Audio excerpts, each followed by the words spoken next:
Today we're going to be talking about everybody's favorite Grover. No, not that Grover. This Grover.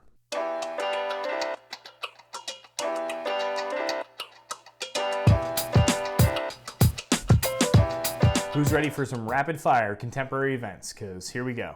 1843, the first wagon train sets out from Missouri. 1845 to 1849, the potato famine leads to millions of deaths and the Irish diaspora. In 1848, Karl Marx published the Communist Manifesto and several nationalist revolutions spread across Europe. 1849 saw the California Gold Rush. The Great Expedition in London became the world's first fair in 1851. From 1853 to 1856, the Crimean War took place. And in 1857 and 58, the Sepoy Rebellion took place in India. Charles Darwin publishes The Origin of Species in 1859. And from 1861 to 1865, America goes through the Civil War. 1866 saw the first successful laying of a transatlantic telegraph cable. The Suez Canal opens in Egypt in 1869. From 1870 to 1871, the Franco Prussian War results in the unification of both Germany and Italy. Thomas Edison invented the light bulb in 1879. In 1881, Tsar Alexander II is assassinated in Russia. The most devastating volcanic eruption on record takes place in Krakatoa in 1883. 1885 saw King Leopold of Belgium establish the Congo Free State as his corrupt personal fiefdom. Carl Benz sells the first successful automobile in 1886, and in 1892, James Naismith invents basketball. The 22nd and 24th President of the United States of America was born Stephen Grover Cleveland in 1837 to Presbyterian parents in Caldwell, New Jersey. While he was still a young boy, Grover's father, a Presbyterian minister, took a pastorate in upstate New York and moved the family there. Due to the changing nature of his father's job and income, Cleveland only received an education up through the elementary level and completed an apprenticeship before deciding to strike out on his own after the death of his father. Grover Cleveland then traveled to Buffalo, New York, where he got a clerical job in his uncle's business. This job proved to be the launching point of both his legal and political career. Through connections made with his uncle, Cleveland began work at a prominent legal firm in Buffalo and was later admitted to the New York Bar Association as a lawyer in 1859. By 1863, Cleveland had started his own legal practice and it was becoming quite successful. Avoiding enlistment in the Union Army during the American Civil War by paying a $150 fee to have a substitute go in his place, Cleveland was able to devote himself full-time to his legal practice. Something not often talked about in discussions of the American Civil War was the Conscription Act of 1863.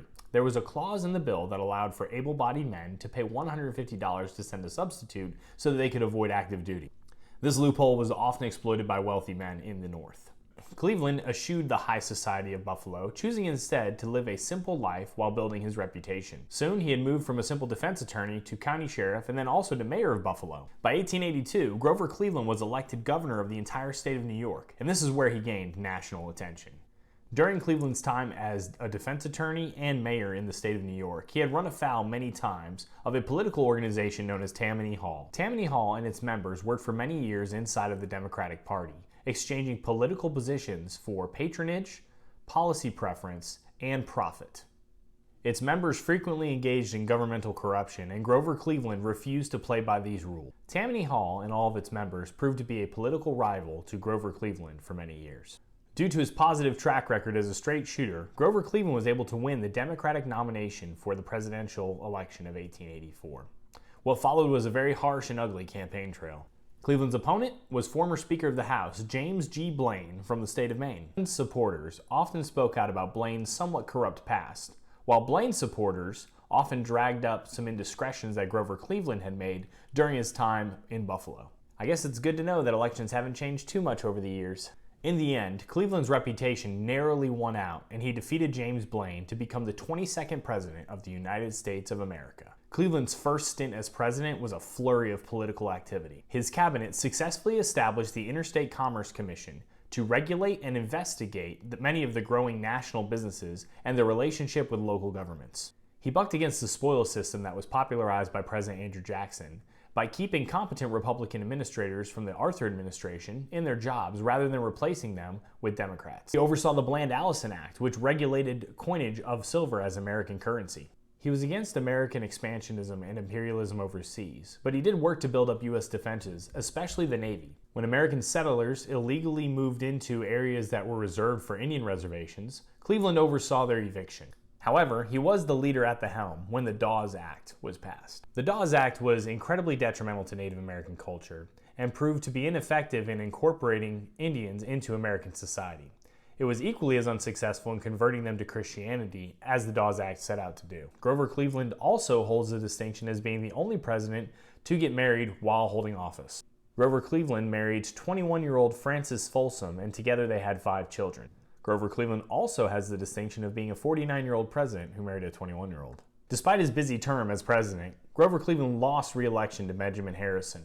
This was due mostly to the fractured Democratic Party at the time, which allowed Republicans to gain a strong majority in the 1888 election. Cleveland was not down and out for long, though, and he gained the Democratic nomination for the 1892 election, setting up for Benjamin Harrison and Grover Cleveland, the rematch. The campaign, however, was pretty uneventful. Harrison didn't campaign really at all due to his wife battling tuberculosis, a disease that she would eventually die from. Cleveland, out of respect, did not campaign after the death of Harrison's wife. The election of 1892 proceeded calmly and quietly, seeing Grover Cleveland eventually elected for a second time. Cleveland now also gained the distinction of being the only U.S. president to serve 2 non-consecutive terms, so there's that for Trivial Pursuit or something. The first major act of Cleveland's second term actually came in 1893, when he repealed the Sherman Silver Purchase Act. This now officially ended the coinage of silver as a U.S. currency and committed our nation to gold.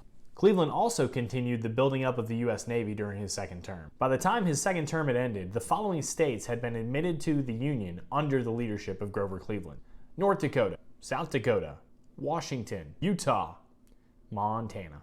I guess you can't have too much of a good thing twice, because Cleveland did not win the Democratic nomination for the election of 1896. The Democrats chose instead to go with William Jennings Bryan, who lost to William McKinley in a landslide. Cleveland lived out the rest of his life in and out of the public eye. His health declined and he died of a heart attack in 1908 at the age of 71. So what was his legacy? Cleveland, like many other post-Reconstruction Democrats, saw the expansion of the federal government through agencies, departments, and committees.